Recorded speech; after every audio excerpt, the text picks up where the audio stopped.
Salut à tous la team Mind Entrepreneur, j'espère que vous allez bien. Écoutez, aujourd'hui il fait plutôt beau dans le sud. Écoutez, aujourd'hui je voulais vous parler de, pour moi, les 5 étapes qui ont été difficiles au départ pour pouvoir passer à l'action, qui m'ont bloqué en tout cas. Et je vais commencer par la première étape qui pour moi c'est tout simplement la phase de doute au départ. C'est-à-dire c'est une phase qui pour moi, on a un projet en tête. Par exemple moi je voulais me lancer dans le e-commerce et le gros problème que j'avais c'était, comme je vous ai dit, j'ai jamais touché à un ordinateur de ma vie. Je savais pas vraiment ce que c'était au départ. Forcément quand on ne sait pas ce que c'est, on ne sait pas ce que c'est, on est obligé de s'informer pour savoir ce que c'est. J'ai énormément galéré avec ça parce que, si vous voulez, j'avais cette peur au fond de moi de faire n'importe quoi, de me dire est-ce que le e-commerce c'est quelque chose de fiable, est-ce que c'est quelque chose qui vaut le coup, est-ce que c'est quelque chose au jour d'aujourd'hui, il y en a, je sais pas, il y en a peut-être plein qui sont sur le marché au jour d'aujourd'hui, mais justement là est l'astuce. Il faut savoir que si le marché est saturé, ça veut dire que c'est un marché qui marche justement. Donc ça veut dire du moment que ça fonctionne, justement, autant se lancer et mettre son côté un peu, on va dire, moi je dirais plutôt artistique, ou sa patte justement dedans, quelque chose qui fera la différence comparé aux autres. Justement, donc moi ça a été ma première phase de doute, comme je le disais. Et honnêtement, je dirais que c'est au départ le plus compliqué parce qu'on ne sait pas trop, on va dire, où se diriger. On pense plutôt à plusieurs styles de business, mais est-ce que je me lancerai pas plutôt dans ça ou pas plutôt dans ça? Bon, en fait, au final, moi, c'est un truc que j'ai bien compris, c'est que pour ça, vaut mieux ne pas trop réfléchir, on va dire entre guillemets, et essayer. De toute façon, ça vous coûte quoi d'essayer? Au pire des cas, vous allez peut-être essayer Shopify ou une autre plateforme pendant quoi? Pendant un mois. Et si vraiment ça vous plaît pas, vous allez vous dire bon, c'est pas grave, je me dirige vers autre chose. Vous allez quoi? Et encore, vous avez 15 jours gratuits chez Shopify. Vous avez payé quoi? 30 euros. Alors au départ, vous avez aucune dépense à mettre. Voilà, si vraiment.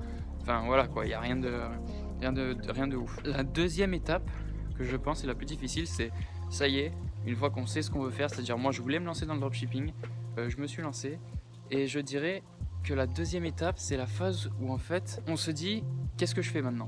C'est-à-dire je sais que je vais faire du dropshipping, je sais que je veux me lancer dans le e-commerce, je sais par exemple que je veux vendre, je sais pas, je vous dis des chaussures par exemple, mais comment je fais? Je connais rien au e-commerce, tout ça. Moi je vous dirais, formez-vous tout simplement, intéressez-vous. Si c'est vraiment ce que vous voulez faire, intéressez-vous. Même regardez des vidéos YouTube, il y en a énormément qui en parlent du e-commerce sur internet. Je pense que c'est vraiment, pour ça c'est vraiment cool parce qu'on se sent vraiment soutenu, même gratuitement. En fait, on va sur YouTube, il y a énormément de vidéos. Moi je sais que j'ai énormément trouvé d'informations sur YouTube gratuitement, des choses qu'il n'y avait pas des fois dans des formations que j'achetais, ça arrivait, mais c'est souvent des petites choses.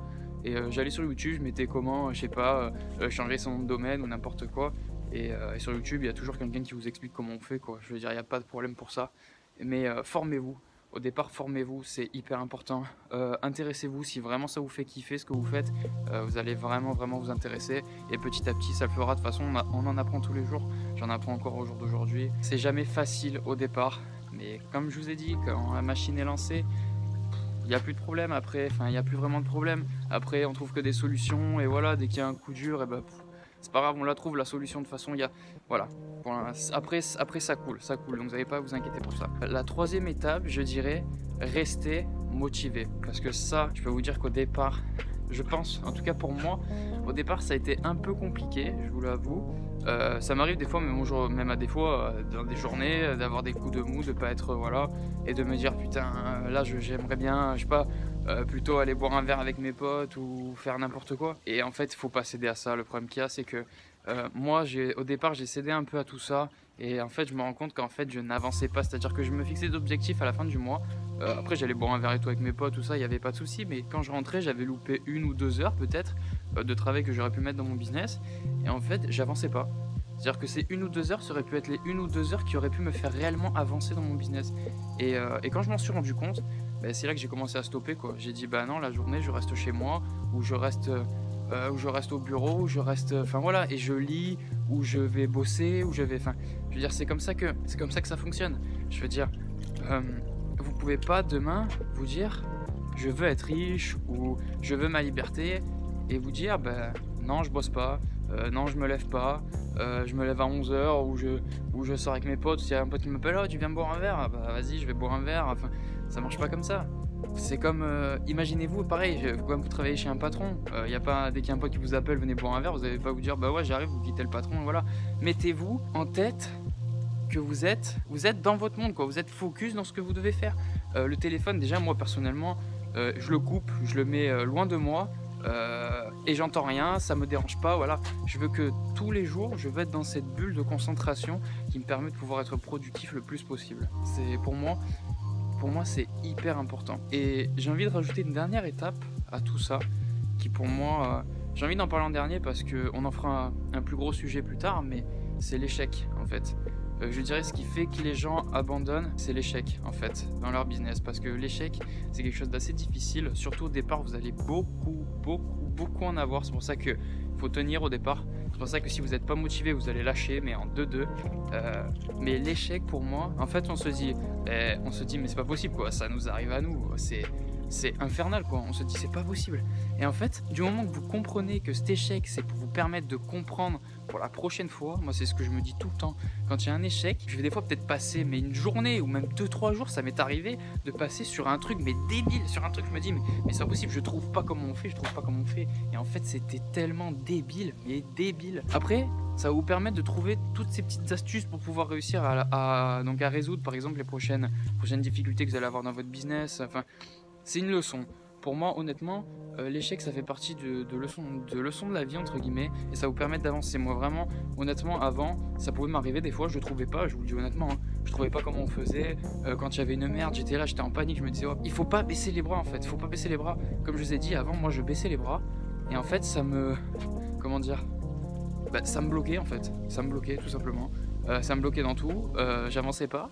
Je restais au même stade en fait, et je pensais que ça allait avancer tout seul, qu'un beau jour j'allais me réveiller, le problème il allait être résolu, alors qu'en fait non. C'est pour ça que je vous dis, ne baissez pas les bras. Les échecs ça fait partie de la vie d'entrepreneur en tout cas, et j'en ai tous les jours. Moi personnellement, j'ai des échecs tous les jours de toute ma vie.